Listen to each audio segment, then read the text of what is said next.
thanks very much, and thank you everybody for coming. And thank you to Robert particularly for organising, and to the candidates for coming. So just to go through the formalities, the fire exit, there's one there and at the back, and I think there's one over there as well. Hopefully we won't be needing those. We are being recorded. So there is a streaming device and recorder up there, so you need to be aware of that. So if anybody is asking questions, then to speak nice and loudly. I've got lists of questions here, so what I'll be doing is that I'll be asking the questions here from the chair, and then at some point later on into the meeting we'll be gathering up a few questions from the floor. We'll start out by asking the candidates to introduce themselves, and I'll just read out a couple of apologies. One from Louise Dickens, who's the Workers' Party of Britain, from her agent Michelle Fletcher. She says, sadly Louise cannot attend tonight's event as she has a prior engagement for one of her children. Louise wanted to convey her support for all the work you do, would love to support you if she wins the Richmond and Northallerton seat. Louise and her children are very enthusiastic about recycling, clean water, caring for the countryside, and also clean energy. They're a vegan family who believe in recycling clothes, buying environmentally friendly packaged products, keeping energy use and travel to a minimum. Louise is so enthusiastic about investment in cleaner energy that she wants to build a career in the field and has been training to be a site manager on solar farms. Please forward Louise's apologies for not being able to attend. The other candidate is somebody who's been a bit more in the national news. Hello, my name is Count Binface, intergalactic space warrior, part-time politician and full-time lover of Richmond and Northallerton. A fact I realise is not entirely demonstrated by my absence here this evening. I apologise for this. Sadly, I have urgent business to attend back on Sigma 9, where I've heard that a recycler has pumped a single piece of sewage into one of our rivers. So that, and it says, whoever you do vote for on July the 4th, do vote, because it's an amazing thing to do. And here's to Independence Day. Peace and galactic love. So it's very nice of him to spend a message as he goes across the galaxy. And then Duncan is going to read a message from the candidate. I'll hand over to you, Duncan, to do that. If I just quickly introduce myself, my name is Duncan Ross-Russell. I'm standing in for the Liberal Democrat candidate, Daniel Callaghan, so I'm going to read the statement for him, and then in answering questions I will endeavour to answer questions from the manifesto. Obviously I cannot say anything on behalf of Daniel beyond that. Question, are you going to allow him to take questions from the manifesto? Because that's not what's agreed by myself. Okay, well, whatever's agreed. Yeah. My point is I'm not the candidate, and therefore I cannot speak for the candidate.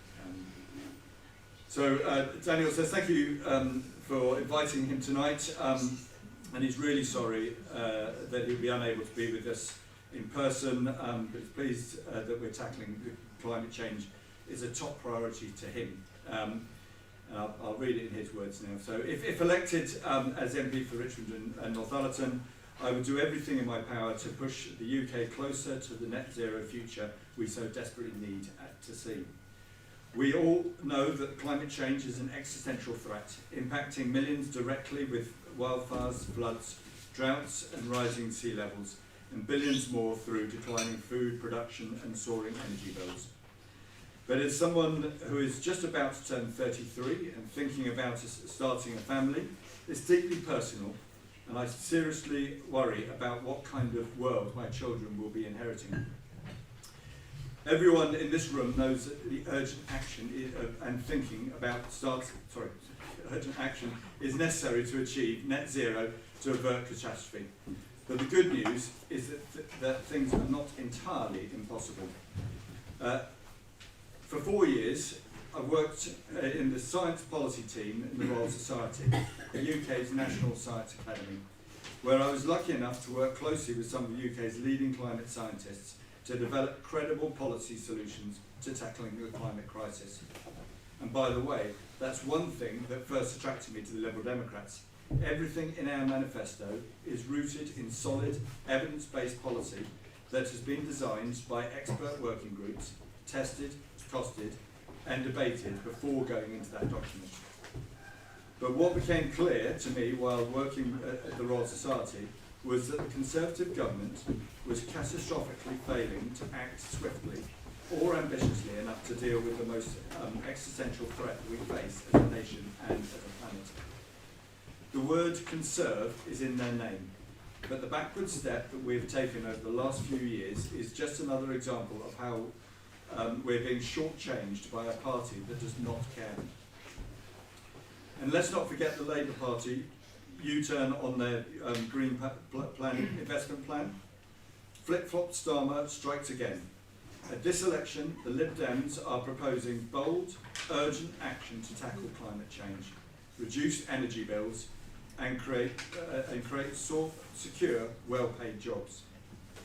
By partnering with innovative British business, we will cut emissions to net zero by 2045 and make the UK a global leader in clean technologies and ensure ordinary households benefit from the transition to net zero.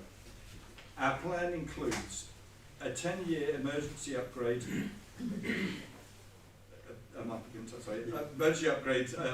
to make homes warmer and cheaper to heat, starting with free insulation, expanding incentives for households, and I'll bring it to a close there because I think I'm over time, sorry about that. Okay, thank you very much. Okay, so we'll now go on to the Green Party. If you can introduce yourself and My mistake. Okay, thank you very much for inviting me here. It's great to be here in Osmotherley. I've been around here before doing some leaflets and knocking on some doors. Beautiful village. Hi, my name is Kevin Foster. I'm the Green Party candidate for the Richmond and Northallerton by-election. I have a proven track record and have a history of public service. I was a civil servant for 30 years and served over 30 years in the reserve forces and seen active service. I have experience of all levels of local government, from parish, town, district, the old county, and now I serve as for Cobham and Hipswell in the new Yorkshire Council. I first became a Green Party member at the District Council, the first one ever to be elected as a Green Party member of Richmond District Council. I was then one of the first 5 councillors to be elected as a Green Party member for the new North Yorkshire Council that is today. As I said, I'm a division member of Hipswell and Colburn and a group leader of the Green Party at the council. Talk is cheap, actions speak louder than words. The first motion after the election of Richmond District Council in 2009 was my motion with former councillor Leslie Rowe. It was to stop single-use plastic, which was successful, and the climate emergency. That was unanimously voted for. When the first Green Party members were selected to North Yorkshire Council, they declared a climate emergency. Coincidence? I don't think so. I think we put a pressure on them to actually start taking the climate really seriously. We've also worked very hard to get our motion accepted by all parties to improve and protect our streams, rivers, seas and water.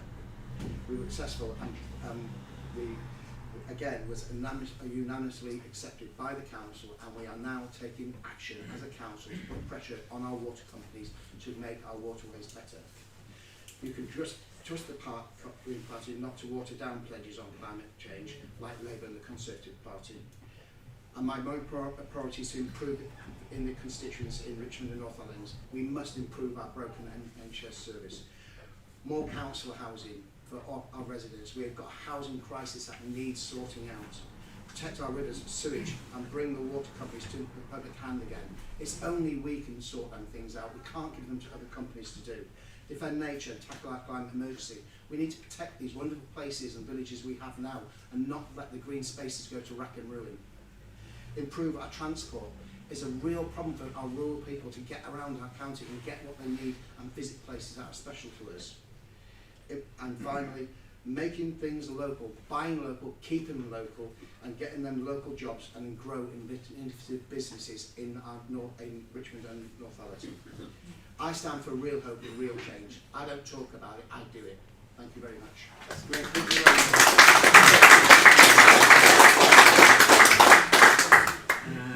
Now for the Labour Party, Tom, you can introduce yourself. Hello everyone, I'm Tom. I'm the Labour candidate in Richmond Northallerton. I'm a full-time NHS worker and as part of the Royal Marsden Cancer Trust, that some of you may know, where I'm involved in the Green Matters group, which is, we can go into it in the Q&A, but it's quite some interesting work about taking plastics out of our hospitals, which is no easy feat given some of the specialist equipment you actually need. As many of you will have seen, Labour launched its manifesto yesterday, so I've had a full 24 hours to absorb it. Labour's plans for the environment, ecosystem, rural affairs and agriculture are one of, if not the most substantial parts of the manifesto. It is absolutely central to our plans for government. With ambitious policies on GB energy, one of the most defining issues of the election, our commitment to net zero, and laying a strong economic foundation so that we can go even further than we can promise we can in government. Everything in the manifesto is the starting point of a very ambitious programme to turn our country around that seems to be failing in just about every conceivable way at the moment. As an MP, I believe that the real skill of politics isn't necessarily to be an expert on everything. I'm sure more than 90% of the people in the room know more on certain things that we'll be debating tonight than I do. But it is about identifying key issues, earning the trust of and surrounding yourself with hard workers and experts in their field, to be open to learning, but then to make alliances and to cut through the noise and propose workable solutions that can be enacted and will make real lasting difference to the people in our communities. I will not make any commitments that I cannot guarantee I can deliver, and nor will my party. And just as much as the government without core driving principles can become untethered, as we have seen over the last 5 years, 10, core principles alone cannot deliver for people in this country without a workable vision to back that up. And that is what I believe that Labour will be bringing in this election. Labour, for the first time in our history, is actually competitive in North Yorkshire. It certainly feels that way. We won here once already in May, when the fantastic David Scaife won the North Yorkshire mayoralty, and I truly believe that we can win here again. I'm standing to provide a real, credible, principled choice for voters in Richmond Northallerton, and truly believe that by voting Labour, you can send a message to Westminster, not just the Conservative Party, but all parties, that nobody is going to be able to ignore. If you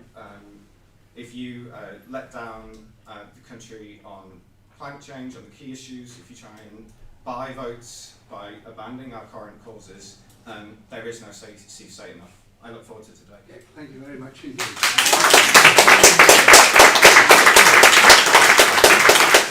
We're going to say a few words on the context of global warming and so on. Thank you, John.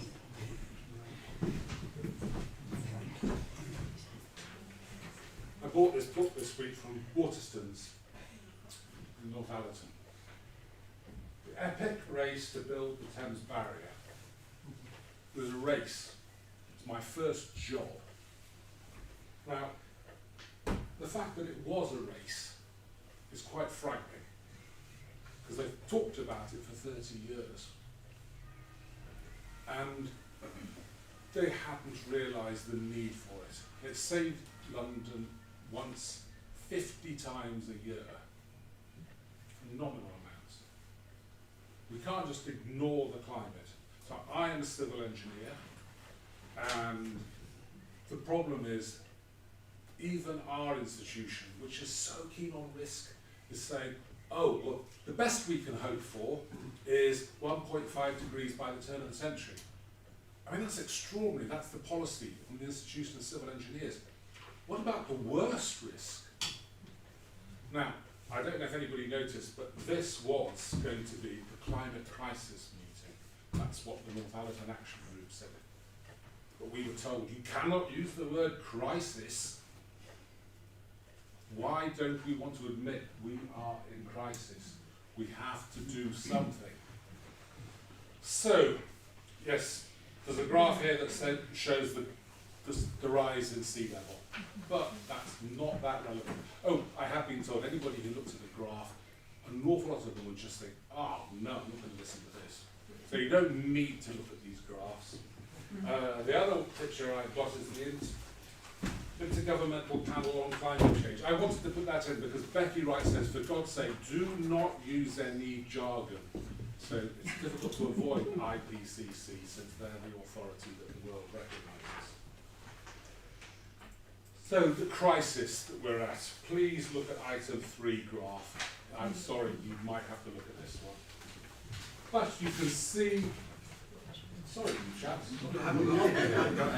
Keep going, Robert, keep going. So we have ourselves at a crisis point. What we have to do is absolutely cut carbon out of everything if we're going to get to the Paris Accord of 1.5, 2 degrees. Now, I spoke as a world authority in Paris, and I warned that it was going to be incredibly difficult, if not impossible, to stick to 1.5. But since then, every year, apart from during the COVID years, emissions goes up around the world. So we're not even going in the right direction of plummeting, we're still accelerating. And if you look at item 4, the climate has noticed that we are accelerating carbon emissions. And you can see the yellow blob, the acceleration at the end of the graph, where the temperatures are starting to shoot up out of control. And once we get a few escalations of that, we really are in trouble. I mean, so bye-bye Paris Accord, we're beyond that. 1.5 we're overtaking now. 2 degrees we're going to be overtaking within the next, well, probably this decade. And the one thing that the Institution of Civil Engineers did warn about was 4 degrees by 2040. Now, nobody talks about that, but if we don't watch out, my goodness, our children and ourselves are going to be facing horrific conditions. I mean, we don't know what's going to happen with the climate. There's vast unknowns. We could suddenly get colder up here because of all the flipping of the Atlantic drift and everything. But one thing we do know is we're at a crisis point. We've got to do something. And yes, so this is why we've organised this. We want the leaders of the world, the leaders of this country, to act on our behalf and do something. Thank you very much.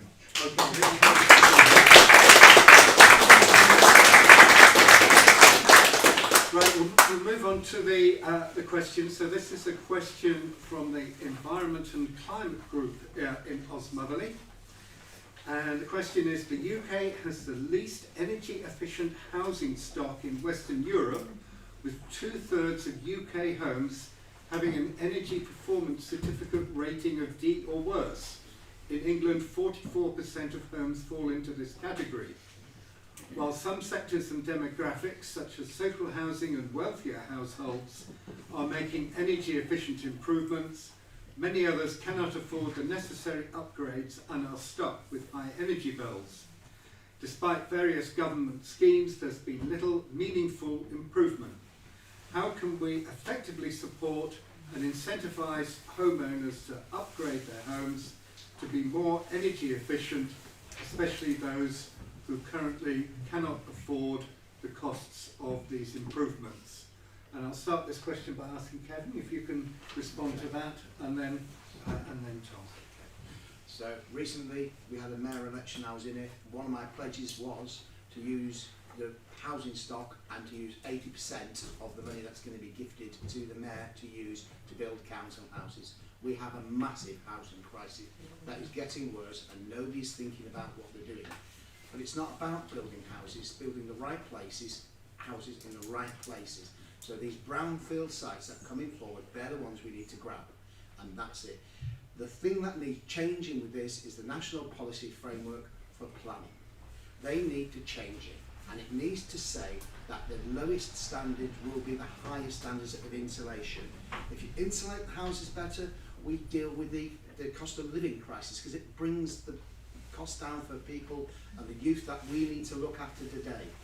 I'm proud to say my daughter's just about to get her first house. She's 22-year-old, she's saved a lot of money. I'm quite happy. She saved £24,000 for a deposit. I'm delighted that the developer has actually got the solar panels on there to make her bills cheap, she'll be able to afford it. Not all our youth can afford to do that. We need to get going with this. But the start point is changing the national policy framework for planning. We're governed by that, the national government at council, where I sit down and I think this is not good enough, we should be shoving it down and saying no, it's not good enough. It needs investment. If you read the Green Party policy that I mentioned, we've already pledged to build more houses. The real difficult one is the houses we've got that need the insulation. It needs government funding to do it, and there's a lot more houses that need the insulation. But it's key to everything. It's all connected to the right houses, the right places, the right insulation, to drive down costs, to get rid of the cost of living prices. And that's what the Green Party's about. It's in the manifesto, it's here today, I've read it, it's everything what I agree with, and I'm so proud of them, actually only party to call them, let's stop calling them social housing. Nobody really knows whether it's broadacres, whatever. They're council houses we need to help the most vulnerable in our society get better housing. Everybody deserves a better home. Okay, thank you very much. Yeah. You couldn't have picked an issue closer to my own heart as the first question. I am a fairly long-term housing campaigner. I believe 100% in Labour's approach on housing, which is to reform planning. When it comes to existing stock, it is often not just an issue of cost, it is an issue of some buildings being so old and decrepit that there's no amount of retrofitting you could do to bring that energy efficiency up. In some cases you need to demolish and rebuild, and the planning system just makes any decision on existing stock, any change to housing that's already there, just incredibly expensive and incredibly long. It takes a long time to actually get anything through. In terms of new stock, we, as has been alluded to, it is quite expensive. You need to be able to create lots of new houses as quickly as we can to a good standard. It is not realistic given the economic situation that we're going to be inheriting if Labour do win an election for every penny of that to come from central government. You need to reform planning, enable us to build green, energy efficient homes where they are needed, as we say, in and around our cities. Council housing fully supports, it's one part of the picture. It's often council housing that's already existing that has the biggest problems in terms of making them more energy efficient. And the government just needs to be on the side of the young people, of people in council housing that have basically always been the first people that politicians sacrifice to try and get votes in a local way. People don't like new housing near them. And it is by time that we finally have the government acting in the national interest rather than buying off small bits of their constituency to try and basically save their seats. I'll always tell it as it is. And wherever I can, I will support new greenhouse. That's great, thank you very much. Dominic, would you like to respond to those two views? Yes, I mean we've heard both candidates obviously speak very passionately about building new homes, but the fact is the vast majority will and will continue to live in existing homes, existing houses, and they will be for many decades to come.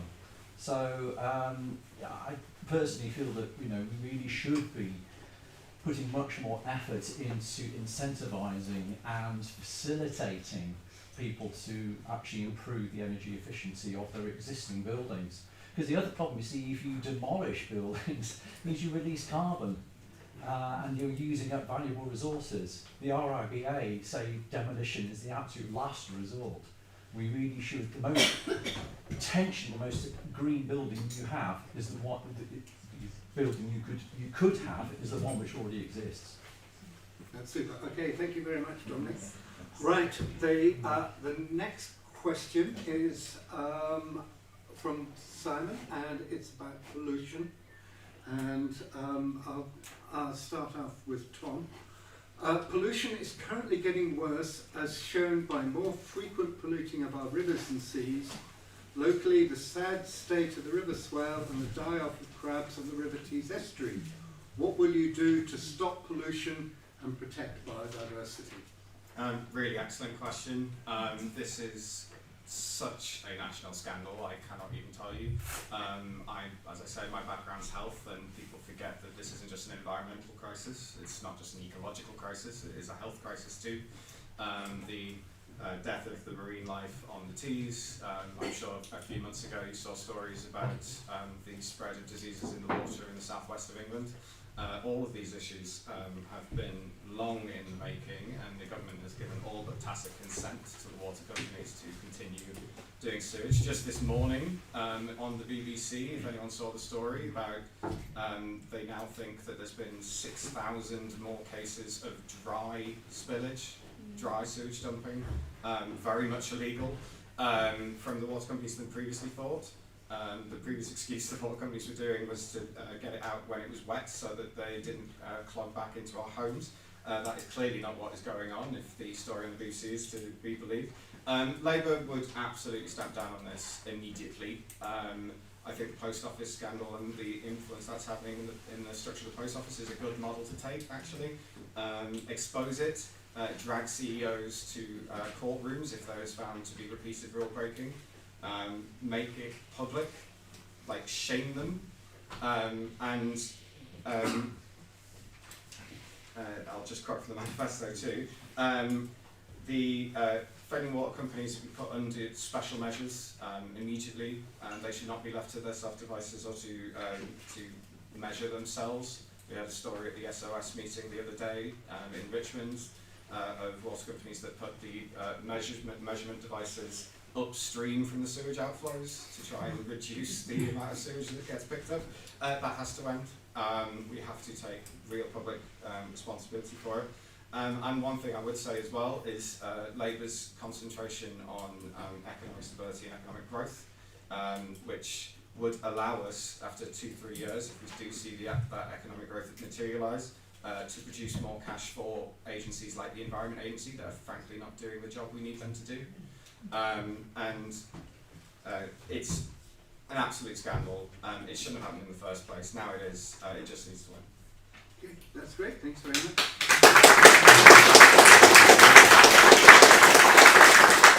Kevin, would you like to respond to that question? I feel I'm preaching to the people who know what's going on here. I live round here, I come from round here, I live right near the River Swale. The Green 5 councillors brought a motion to the council. This is actually speaking louder words than what we're about. We got it through cross-party. It took a lot of fighting. We started in July last year, when it came through in November. Went through scrutiny, we got it through. They're now dealing with this problem as much as the councils are allowed to, but we need national government action here.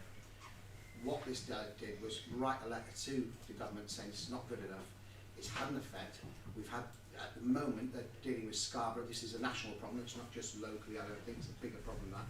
They're dealing with Scarborough. They're just about to get investment to build a new sewage there because Scarborough Water Coast is a disgrace. It's deemed unsafe now, one of our great seaside towns. So that's a real concern. So that's what we do. We get action done by holding people to account, writing to governments to embarrass them, because that's the only way they look at things. When people's got a really loud voice, it was in all the papers, we really got it through. It took a tremendous amount of work and data to get through, because that's what people work on, you've got to prove it. And I'm so proud that we were the first ones that went in the Green Councils, held them to account, and we're making real change. Not waiting for somebody else, we make the real change. And I'd just like to ask Tom a question, actually. So last month, Tim Farrow brought a motion to council, and they wanted to make it illegal to dump sewage in in our waters. Can you tell me how Labour voted?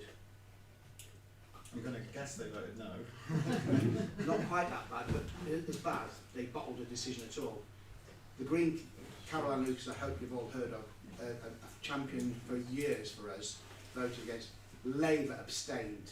They're going to leave it to tomorrow's programme. Let's do this today. You don't phone up and say, oh, I'd like to report emergency, it's going to be next week. The emergency's here now, let's deal with it now. That was poor from Labour, you bottled it. We need better action from when you get government, and I hope you do say what you've just said. Simon, somebody from CSAB, would you like to respond? Yeah, I'll come back. Thank you very much, that's great. And I think if you both act, that'd be fantastic if we get more action. I guess the only thing that's missing, sorry I'm right at the back, is just accountability. That if you're going to devolve power, then the councils have to have some power to actually make the agencies do what they need to do. So the Environment Agency. I've been involved in the crab die-off here. The council's doing a fantastic job, but the agencies just don't turn up to answer the questions. And that, it's not just money, it's just, we've got to make the system work as accountability. So thank you very much, look forward to hopefully one of you getting in. Okay, quick. I just want to say one of the things the Green Party said in my opening speech, we're going to take the water back into government ownership if we're elected, so we can sort it and we don't let other people do what they're doing now to stop it, take it away from them and invest in it. And it's a lot of investment and we've got cost of it, it's in our election. Let's get the water back so we control it, not other people. Yeah.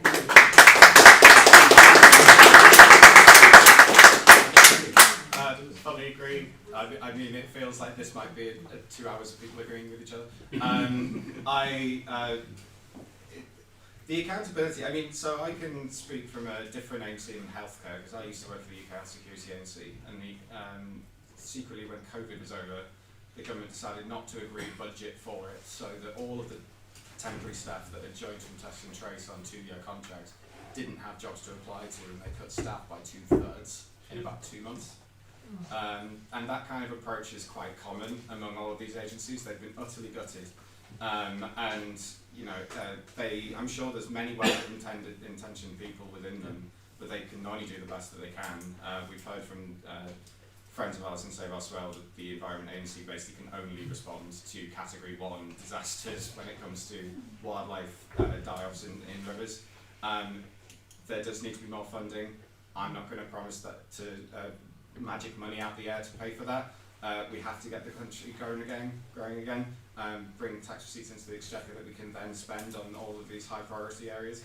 I'm not going to lie to you about the challenges we face, but I'm with you 100% of the way when it comes to the problem that we've got now. Okay, thank you, John. The next question is on fossil fuels. The next 5 years will be crucial for the climate emergency, but the current government has taken us backwards. We need a global exit plan from the fossil fuel economy based on justice for people in the UK and around the world. Will you support a rapid phase out of oil, coal and gas at home and champion the fossil fuel non-proliferation treaty to make this happen globally? Kevin, if you can start us off on that one, please. Well, that's what the Green Party is all about. We've been saying it for how long now? Nobody's been listening. And when it's got to really critical stage now, they're starting to listen. It's a bit late, but they are starting to listen now. And that's one of our greatest aspects, that we've actually got people in Parliament starting to listen and action starting to take. Not as ambitious as I'd like it to be. Fossil fuels, we've got to stop. It's just got to stop. I don't know how many times I say it, but we need to be investing in what I said in my opening things about innovative businesses. We need to invest into them people that will get us the answer. I'm a great believer in science and that. I think somebody will crack this, but to crack it, we've got to get the investments into them to do it. So there's lots of different answers. It's not one size fits all. We need to create the right environment for people to really have a crack at doing this. But we've just got, as soon as possible, we can get rid of these fuels. We need to stop waste. Waste is killing us with fossil fuels, leaving lights on and all these things. We need to get back to the fundamentals of reduce waste and reuse what we've got and stop just wasting all this fuel and fossil fuels. It's going to take a while.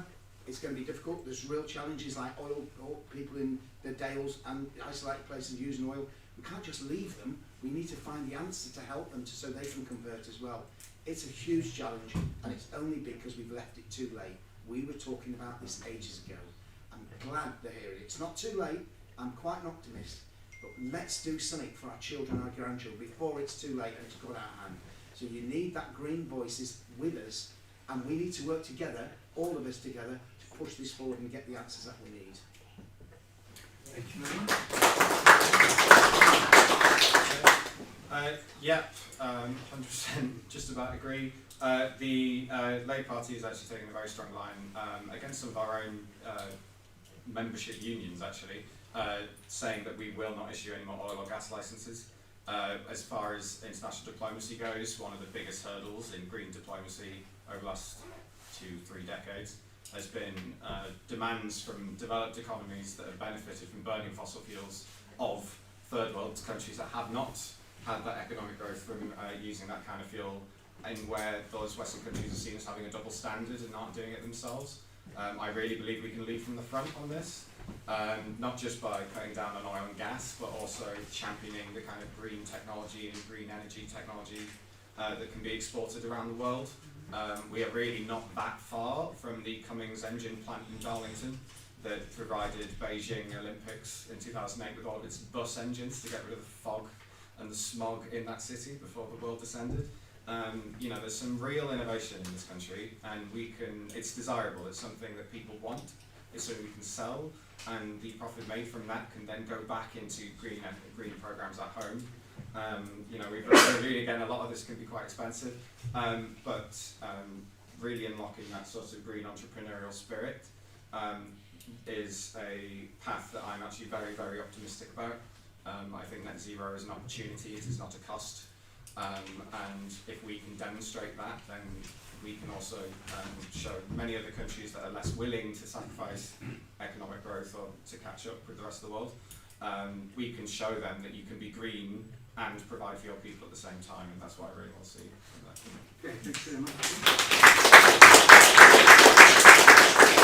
I'm going to throw this one open to the audience because I'm sure most people here use domestic heating oil. So, does anybody else want to sort of make a comment or ask a question about that, the business of fossil fuels? Yeah. It's not about domestic heating oil, but Tom, it's a question for you, if I may. You have a laudable policy there of vetoing future exploration and licensing in the North Sea, for example, but are not prepared to go a bit further than that and veto what's already been approved but not yet implemented. So I don't know whether there's any, in future, any scope for a bit of tweaking of policy. Would that be something that you might wish to look at? Labour's talked quite openly about the need for a green transition. I think the Labour experience, I'm from Darlington, as I may have said already. My grandfather was a miner. The way that coal workers got treated, even though that was a necessary transition, was pretty horrendous. You can't bring the country with you on green matters if you just leave people to spend for themselves without warning. So there's a transitionary phase that we would need to look at. I, as an MP, would be front and centre of that process to ensure both workers and the environment are looked after. And no, I totally get your point. Thank you. And Kevin, do you want to respond to that? I think our policies are very clear and open what we do. Everybody knows what we think about it. And I'm sure people in here read the policies and understand them. So I think they're on the same side as me, hopefully. Great. We'll take one more from the audience. Yeah, Tom, you said that we probably all spend 2 hours agreeing with each other. I'll throw something out there. If we lost fossil fuels now, how does the infrastructure cope? We haven't got the infrastructure for the electricity you need for heat pumps. Heat pumps are incredibly expensive to run unless you've got very, very well insulated homes. You couldn't have everybody having an electric car in Osmotherley. How are you going to charge them? And the environmental impact of getting rid of petrol vehicles is huge. So I think one of you said that there's going to be innovation. There's going to be something out there that changes, which might well be hydrogen vehicles. But I don't think the focus on electric, we can't really support that for many, many years. And so getting rid of fossil fuel licenses could be really dangerous to the economy. What you'll find actually with the fossil fuel licenses in the North Sea is that most of that fuel doesn't end up in Britain. It's sold. So it's kind of fueling the world crisis without necessarily fueling our own energy needs. But I totally take the point. Like, this is one of the most rural constituencies in the country. It's, I think, the second largest constituency in England, 50 miles across, 2 national parks. I've seen the impact that lack of access in some of our villages has had. And yes, you cannot build an electric vehicle charging point on every street corner in a 50 by 20 mile radius. You just can't. Not overnight, certainly. And the principle about not leaving workers at sea, to pardon the pun, applies to exactly the same for our rural communities. You have to bring people with you. I think there's been a history in this country of maybe going too quickly on certain things and then turning the local population against you for what is necessary. And so, totally agree.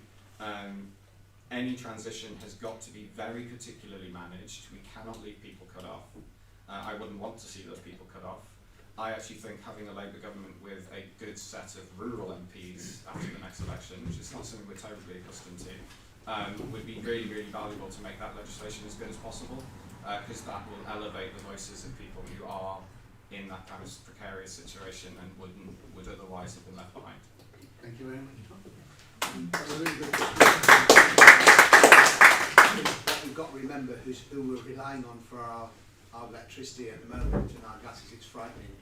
We need to invest to make it sustainable so we look after ourselves.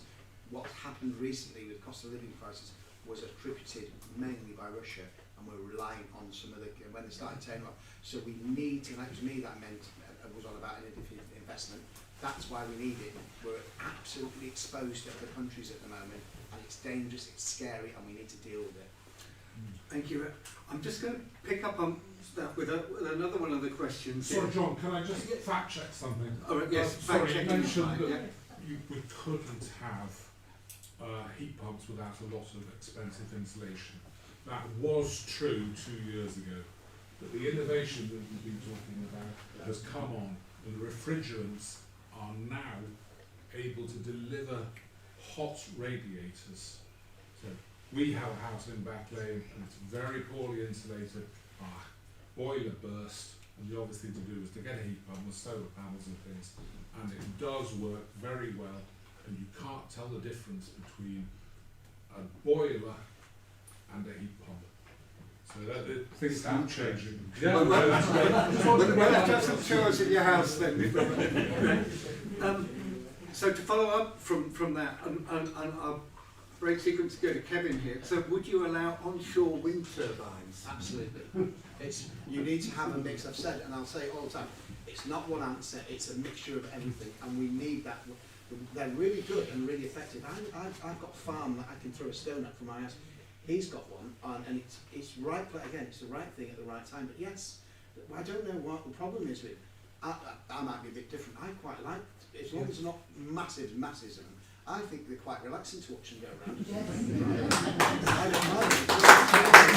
Maybe I'm a bit odd, but that's what I think anyway.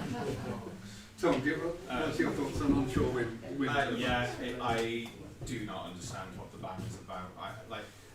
It doesn't even make internal logical sense, because you've got the government who are allowing solar farms on farmland, arguing that we shouldn't be using them because we need that land for food, and then banning onshore wind that takes up far less ground space for the same kind of energy generation. The technology is there now, wind is very efficient, so we should absolutely be building wind farms. I do not know what the hold up is. Can I make a point? Yeah. In Denmark, they have solved this problem by making sure the local community benefit from the local wind farms. The people who have to see them actually get the benefit from them. Thank you, Brian. Okay, we're going to switch topics now onto agriculture. And the question I've got here is, how would you stop cheap imported food? And I think to get the sequence back, I need to go back to Tom again. Yeah, no problem. No, good question. It is related about our food locally. We've said, the Labour Party has said in our manifesto that any public bodies would buy food made in Britain just as a first choice. Again, leading by example, the intention is to see that as a policy become more widely spread. I'm very concerned with the state of our agricultural sector since Brexit especially.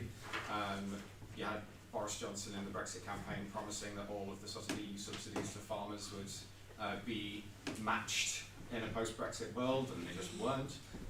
There's been huge flooding issues. We're not protecting our farming fields and stock from the risk of flooding, which affects growth, which affects how much food is even available that we can produce domestically. There'll always be a space for food imports. There just always will be. Not only just for the sake of prices and keeping the cost of living down, but also the diversity of kind of food that we need as a country. But we have, there's actually, I do encourage you to read the Labour manifesto. There's quite a fair bit to say about how we would prioritise British food. Okay, thank you, John. So, when I first started being a beer, farmers used to detest me.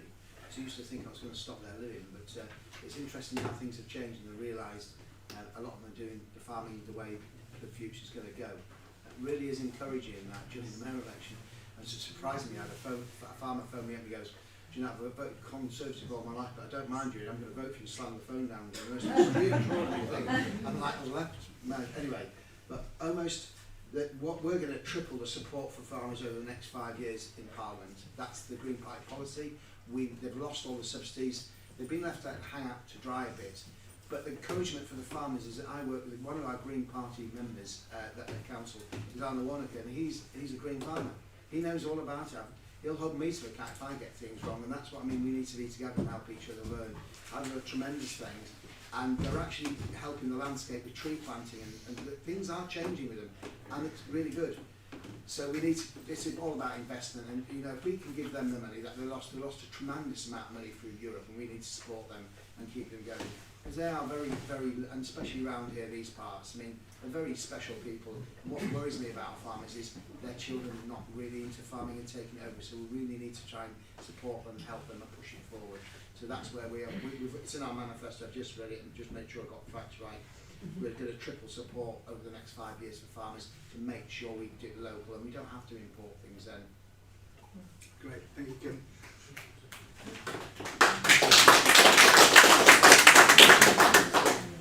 Mr. Chairman, why is the representative, the Lib Dem person, not allowed to answer anything? Because it's not the candidate, it's the agent. Can you answer that question? Yeah, you can answer that question. I was asked to stand in Daniel's stead. There's been an objection to me speaking from others, so therefore I think I decided on that. That doesn't seem very fair. No problem, just to be clear. I'll quite admit, I have objections. I've done loads of hustings. I did one with an abscess for Friends of the Earth. Anybody's seen that? And I've never been allowed to substitute this, and that's raised. I feel sorry for Daniel. I believe it's a very important wedding, but you know, you either turn. You're not going to vote for the candidate, this person. You're going to vote for the candidate, so you need to question the candidate. But Duncan's here in the village, so you can always ask him afterwards. I don't know what the meeting was advertised at all, just to question the candidates. It wasn't, it was to talk about this from all the Green points of view, and that I represent one of the Green group, the Northallerton Green group, and we've come to hear what all the parties have to say, and I don't understand the exclusion of hearing that somebody who is here will need to give their time to answer on behalf of one of the other parties. I know we've got 13 parties standing, and not that there's only 3 here, so please let me hear from other parties. I take loads of emails, right, and phone up, you still get no views. So you I get loads of views from. Let's all do what you want to do. That's the quite clear guidance is with most of the Friends of the Earth. would not let certain people go if they didn't bring the candidate. It's not unusual, it's normal in hustings. I did, over the mayor candidate, I was invited to 12. There was 4 I couldn't meet, and they would not let a substitute in them. It's normal rules. It's nothing unusual. To be fair though, this isn't actually a hustings. I got told it was hustings because that's an email I got. I think it's misnamed. Yes, that's nothing my to do with it. point, I've got the email that said hustings. Didn't you send me an email that said we could invite who we wanted to this event? I said you could invite it.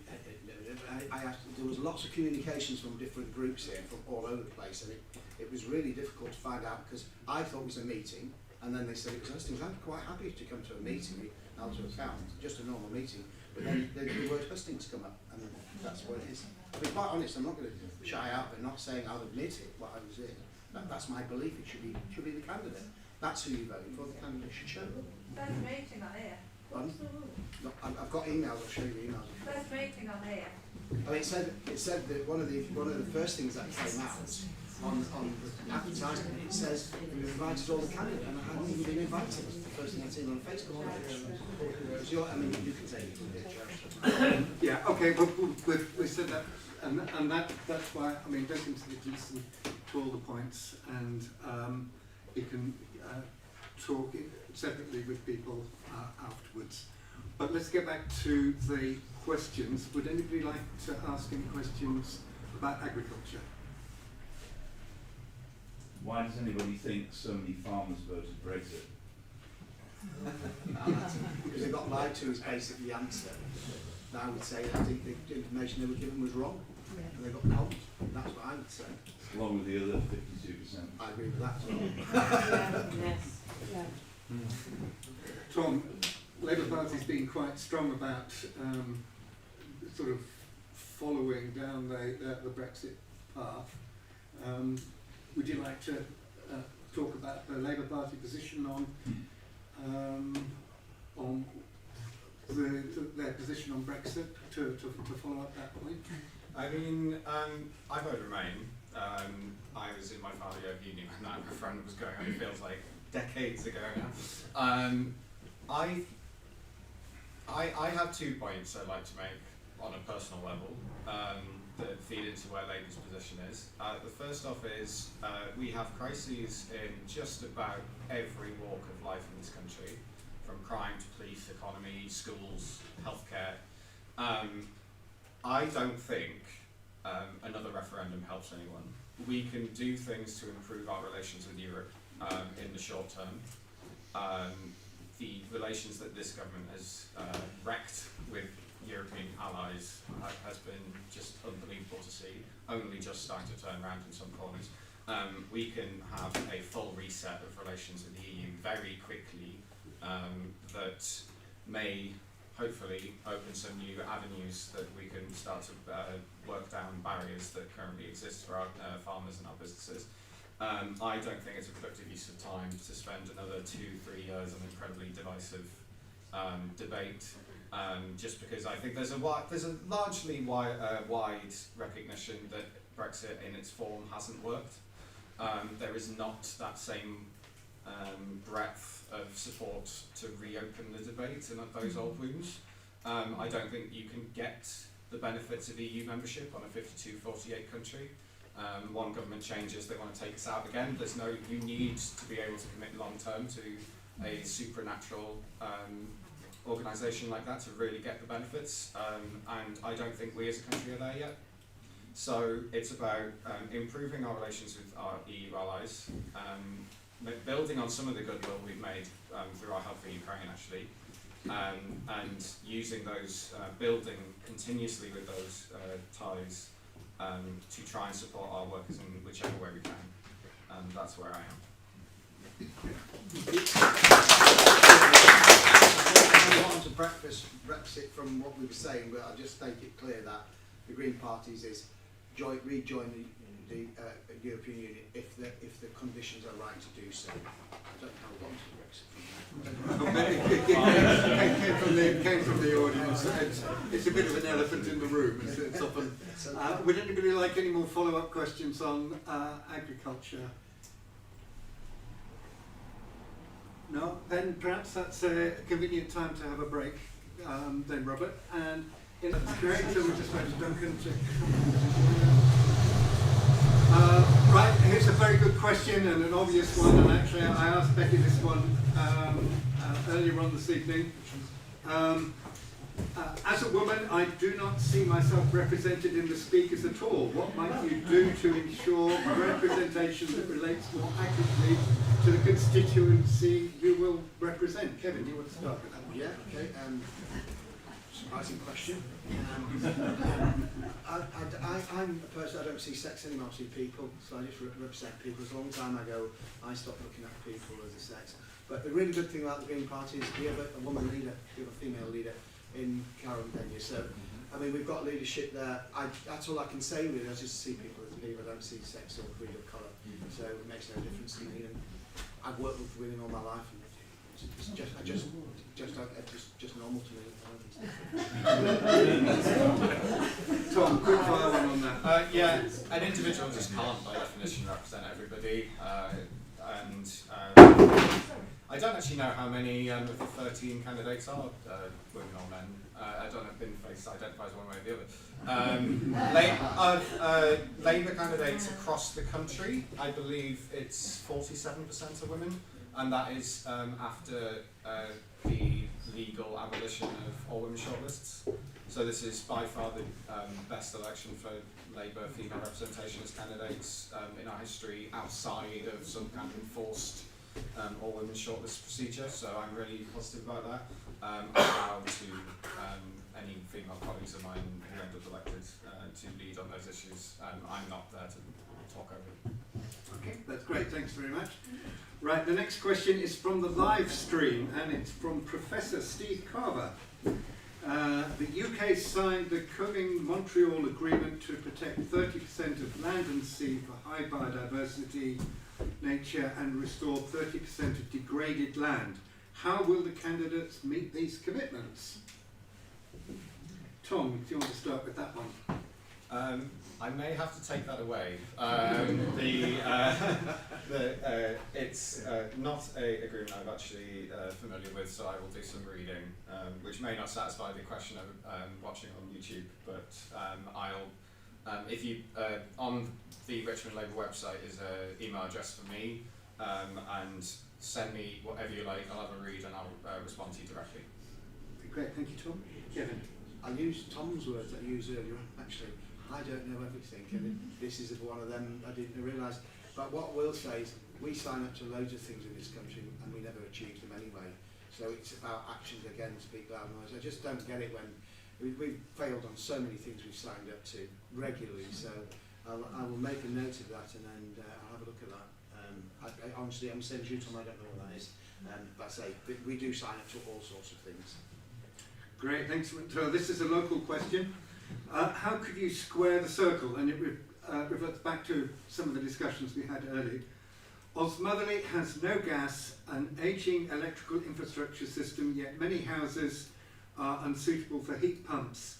They have no cavities to insulate, and the national park will require expensive like-for-like replacement windows and doors that would be more energy efficient. What about solar panels too? How would you resolve Osmotherley's carbon footprint to keep our homes warm? I think I'm going to repeat what I've said before. Actually, the gentleman says that the heat pumps do work. He's got this other proof that he has a heat pump that works. But I mean, what was going on about we need innovative people in businesses to really bring that.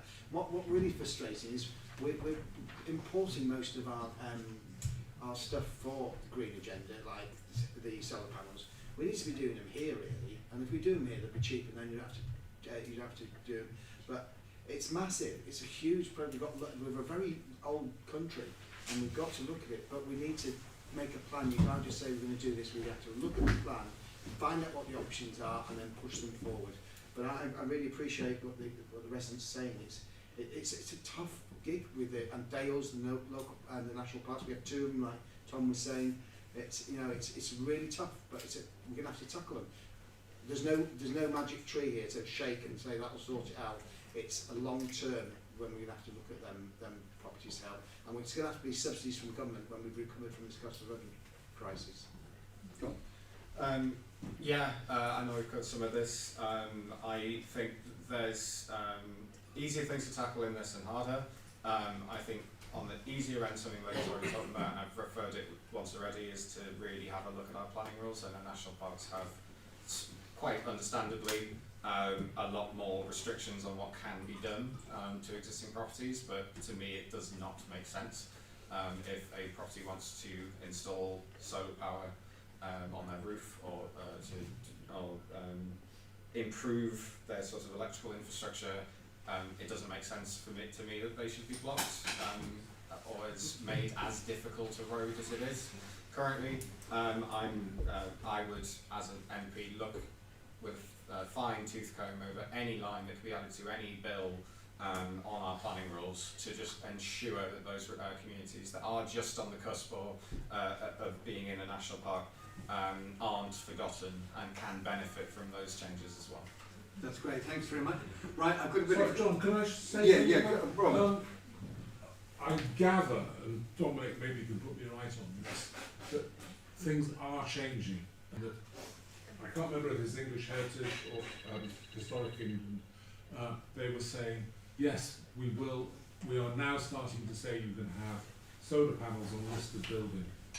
So if you can have solar panels on a listed building, it's going to be hard for parks to say you can't have them in the park. So maybe things are changing. Hopefully things will change. Right, the next one, I've got these cryptic two words here, the grid, but it was explained to me. And the problem is here that if we have all these renewable energy windmills and things like that, and solar panels, farms, and so on, the national grid won't cope with them. Tom, can you say anything there about what the Labour Party's plans are for the grid? Big question. One of the things that actually links back to something that was said earlier was wanting to reward farmers, landowners, whoever it is, for installing that kind of green energy technology on their land. We also want to reward locals for having that installed and being accepting a solar farm or a wind farm. We want to be able to connect those to the local grid as well, not just to be thrust into the full centre. The grid itself is getting greener. Not every power source on the grid is using and feeding energy at the same time. During COVID, I think we saw our highest demand for energy use because everyone was at home and we seemed to manage okay. So I'll look into it further in regards to any of the challenges that more green energy may produce. But I think it's actually, we're on pretty good footing actually. Okay, that's great, Kevin. The grid's really frustrating. It's really a blockage to what we want to do to get sustainable energy. I'll give you a really good example. We're doing 11-month funding in Catterick Garrison where I live. And we wanted to put a wind turbine in to help that development and keep it cheaper. And the cost of connecting to the grid is astronomical and it's a real blockage. So this is what happens when you don't put money into the infrastructure, and we need to get back to that now because that's really important that we do that for them connections. There's a standing charge that it's just too high for real green, and that's what I'd be pushing for. If you're doing a winter, don't charge them the connection fee. Do the standing charge, but make sure there's a reason why they're going to do it, and actually make it cheaper for them. But it's a massive problem. Through the council, through my work for the council, electric charges, trying to get them connected for cars is absolutely crazy with Power Gen or all the other powers. We've had them into scrutiny meetings and what are you doing? And it needs a bit more from the government. If I was your MP, I'd certainly be a strong voice and go, we need to sort the electric companies out and get them on board and get them to do this to make it go forward. Okay, thank you. Okay, this one is from the NY Climate Coalition. Taking the public with you, implementing really ambitious policies on climate, nature, energy and other environmental issues is only half the job. The other half, avoid those policies failing, is taking the public with you. What's your recipe for achieving that? Kevin, do you want to kick us off for that one, please? Well, I think everybody's had enough of politics at the moment. They're absolutely sick to death of arguing and clashing like this. So this is about working together, parties, forget the politics and get on with the work that we need to do. So you need to work combined to sort these things out together. Because if you're just going to have politics where people are arguing all the time, the public switch off, they're not involved, and we need to bring the councils, the parish councils, the town councils, the councils together, all as one to push this forward. And that's the important thing. Stop the argument, start the talking, and get the action going. And that's where I'm from, and that's what I push for.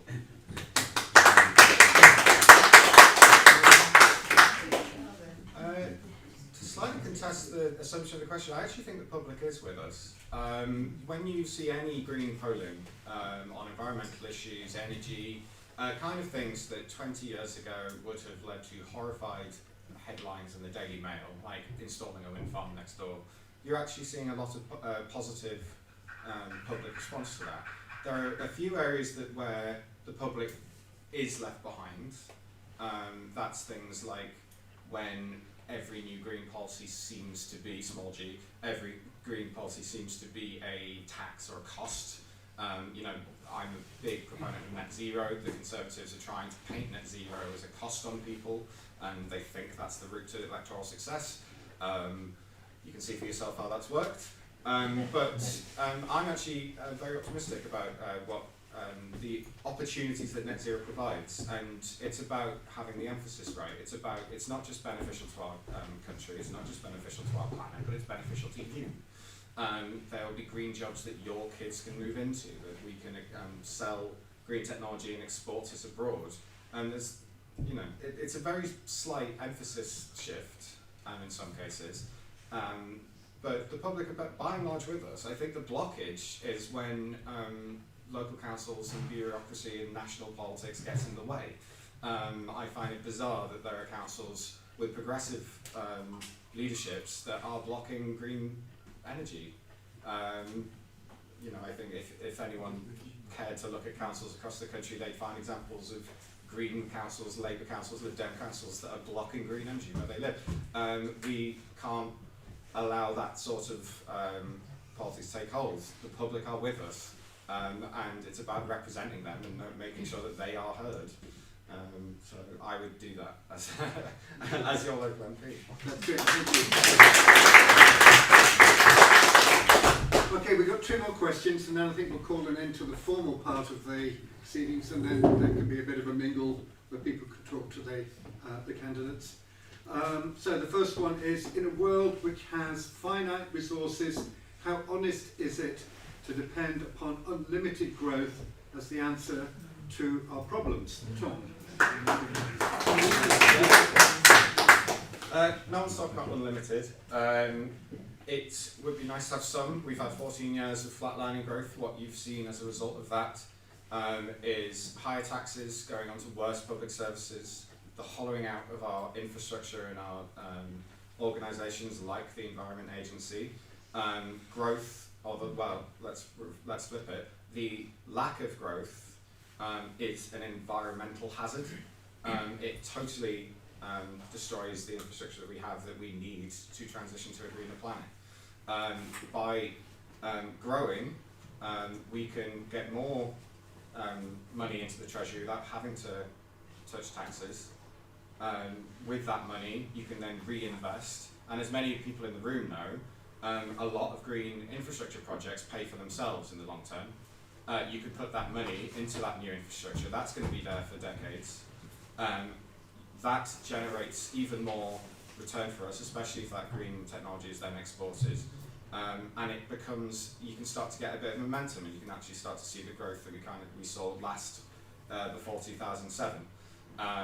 Any solution that doesn't have a story for how you can create green growth cannot promise, can talk a good game, but it cannot promise to fund all of these really essential measures that we've been talking about tonight. That's great, thank you. Kevin? So I think this is about the circular economy here. So if you invest in green technology and get them new innovative jobs here, that will create growth. And I've always said that why should we in Northallerton and Richmond not be at the top table asking it, Do we want to be first there saying that we can do this, or do we want to be last and that other countries take these innovative jobs? We really need to get our acts together to do this, and it will create growth making solar panels. Why are we importing so much? We've got to stop the importing and get our very clever people and invest in education to ask the education people what they need to do to train to get the innovative jobs at the other side, so companies will take them. We need to do it, and that's what will that will be sustainable growth, not just a flash bang, because that's what we get with governments. It goes okay for a while and then it goes bang again, the bang bust syndrome. So it needs to be sustainable jobs that we create to cause that growth, and everybody's talking about it, and we're all importing. Let's stop the importing and let's get Yorkshire and Northallerton and Richmond in there doing them jobs and creating the jobs, them really good jobs for our children that they're proud of and can stay. We don't want to lose the youth and then move somewhere else for the good jobs. We want them to stay in Richmond and Northallerton and thrive here. Great, thank you. Okay, last question. The water and oil companies do not exist to serve the public, they exist to make money. How will the parties control those interests when the parties are themselves funded by the companies and their frightened employees? Brian. Kevin. Well, we won't take large donations in the Green Party because we don't believe in it, because you become a slave to the oil companies and the gas companies. So it's not for the Green Party, thank you very much. It's not for me. It's a real tough challenge that we don't get these big donations, but we work hard and we deliver what we do. It might be not a lot of us, but we're investing, we work hard. So, you know, we've got to hold them to account, we've got to get them better. And I've already mentioned we're talking about power gen connection to the infrastructure and that's where I'm at. But not for us, please. We'll keep your donations. I want to leave this planet with a clear conscience that I haven't, and my party is not taking them big donations from them. And that's where I stand on it. Okay. Tom Muswell. I'm not aware of any big donations from water or oil to the Labour Party. I find it surprising, given our pledge to haul water company CEOs in front of courts for repeated rule breaking. Look, Labour's been very, very forceful on the sewage crisis. We've been very, very forceful on the need to transition to green energy. I think that the page is turning. I think oil companies know that their time is ticking. A lot, you know, who forgets 20 years ago they were the ones funding the sort of individualist approach to climate action to try and distract from the fact that they were the ones causing it. The Labour Party, if we form the next government, will be the greenest government ever. I truly, truly believe that. The water companies are a bit tricky in the sense that they've also managed to accumulate millions upon millions in debt. And so it's not quite such an easy picket to unpick. But we will absolutely not stand for the behaviour we've seen from the water companies. I want to see this this report this morning of dry dumping thoroughly investigated, and if there is illegal dry dumping in any of those water companies, we should be talking to those CEOs in a courtroom. So Labour will be on the side of the planet, on your side, when it comes to water and gas.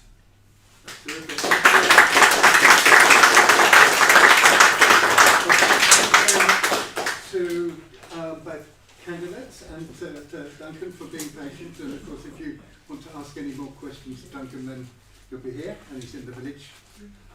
So we'll call the formal closing statements. Closing statements? Have you got a closing statement? I do, yeah. Okay, yeah. Closing statements.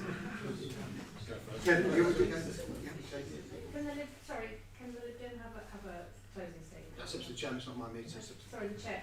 The chair. Yeah, I think because you had an opening statement, you can have a closing statement. Thank you. Yeah. I hear it all the time, Kevin. We want change from the present politics. We're sick and tired of it. Well, do you know what? I am too. I agree. I represent hope and real change for the future. I want to be your MP to represent views for your better services going forward. The country's in a mess. We all know the Labour are going to win by a landslide. This is your chance. That's going to happen. It's just a fact. Yes. Said that in '92.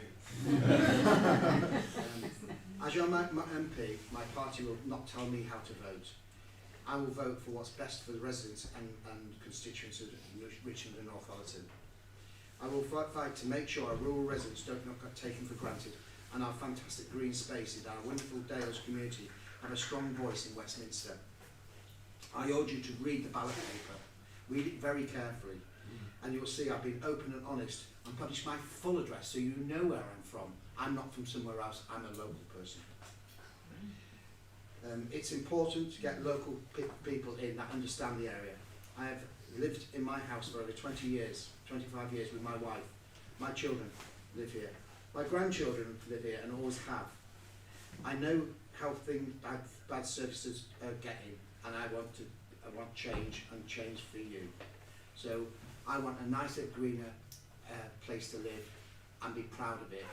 And there's only the Green Party that come up with real hope and real change. Think carefully, it's not a wasted vote. I've heard this before.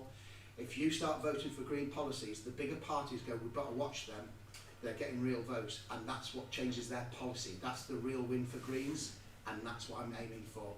They will take our policies, they've done it before.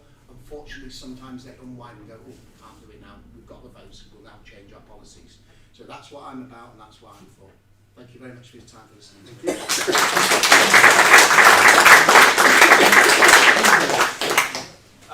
Thanks everybody for coming, first and foremost.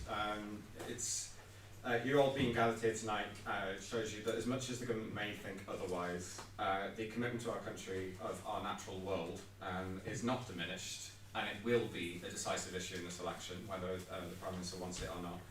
Labour is 100% committed to our environment and planet, with the most ambitious green agenda that a major party has proposed in living memory. Not only is it ambitious, but it is costed, it is achievable, and it will set this country up in our first years of government to go even further than we can commit tonight. Economic growth means more money into the Treasury to go towards our environmental regulators to actually do their jobs to tackle river pollution, sustainable cleaner energy, and to reduce household bills, and delivering the long-term green infrastructure that will help us remain clean and become a clean energy superpower in the world tomorrow. In this election, in Richmond and Northallerton, the polls suggest that Labour is between 3 to 5 percentage points behind the Prime Minister. We have never had an election in this area that is as contested and as close as this election is. Labour won the North Yorkshire mayoralty in May, in this area, in the Prime Minister's backyard, and we can win again on 4th of July if people vote for it. To do so, I need your help. If you've been persuaded by what you've heard tonight to vote for Labour, I need you to talk to your neighbours, talk to your families, talk to your colleagues, your children, your friends. Tell them that their vote does matter, potentially for the first time in decades, and that they can be part of a movement to send a message to Westminster, not just the Conservative Party, everyone in it, that no one is going to be able to ignore. That when you ditch our commitments to net zero with no mandate, no public vote, to save your own political life, the public will respond. There is no safe seat safe enough for those politicians to hear your verdict. If you fail on so many areas, not just the environment, we've not talked about the NHS, we've not talked about crime, we've not talked about education, there should not be a seat safe enough for you. I'm so close to the end of the meeting lunch. With your help, Labour can win in Richmond, Northallerton, and change the course of this country. I truly believe it. Thank you for listening.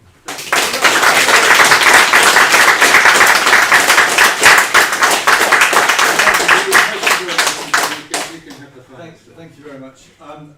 I sit here to represent Daniel Callahan, so I'll start with just telling you a little bit about him. Daniel is an extremely passionate young man who was born in Northallerton, brought up in Richmond, has moved away, as many successful people do, but as you heard from his opening statement, has done some successful things, and particularly with working with the Royal Society, where he's become really passionate about exactly the topics we're talking about this evening, and is someone who is really keen to represent this constituency. He's a strong candidate for our party, but he didn't want to stand in any other constituency. He wanted to stand here to represent Richmond and Northallerton. I haven't had much opportunity to present the Labour. To this evening, but the one thing that I would say is that the manifesto is clear that there is a climate emergency, and there must be a strategy to achieve net zero by 2045, and that comes first. The manifesto is funded, but when trying to make a decision around what we're going to do, around the many complicated things that we'd have to do in government or in coalition, or however the Lib Dems may well be influencing parties in the future, they will be making that decision. First and foremost is making sure that we achieve net zero by 45. So, although we may not have all the answers to all the questions we discussed tonight about exactly how we're going to do this detailed piece, that decision comes first, ahead of funding. There's also mention in the manifesto of citizens' assemblies. I won't try and explain about citizen assemblies if you don't understand what they are, but I believe we're the only party that's committed to citizen assemblies, and if you want to look at success of citizen assemblies, then have a look at what's recent political changes in Ireland and what they've achieved through citizen assemblies there. I would sum up by echoing a little bit of what Tom has just said about the statistics around this constituency being as competitive as ever been. But I would encourage you, before you believe the statistics that the press is putting out around national polling and then imposing those national figures on this constituency, to talk to your Conservative neighbours. Because the figures, according to the press, do say that Labour is only a few points behind the Conservatives. But your Conservative neighbours who are fed up with this government, are they going to vote Labour? Because if they're not, you might want to think who is behind, who is the second candidate that actually could have a chance of displacing Rishi Sunak.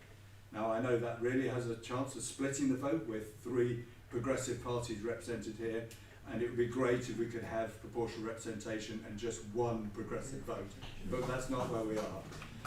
So I'd really just encourage you to talk to your Conservative neighbours about how they're going to vote.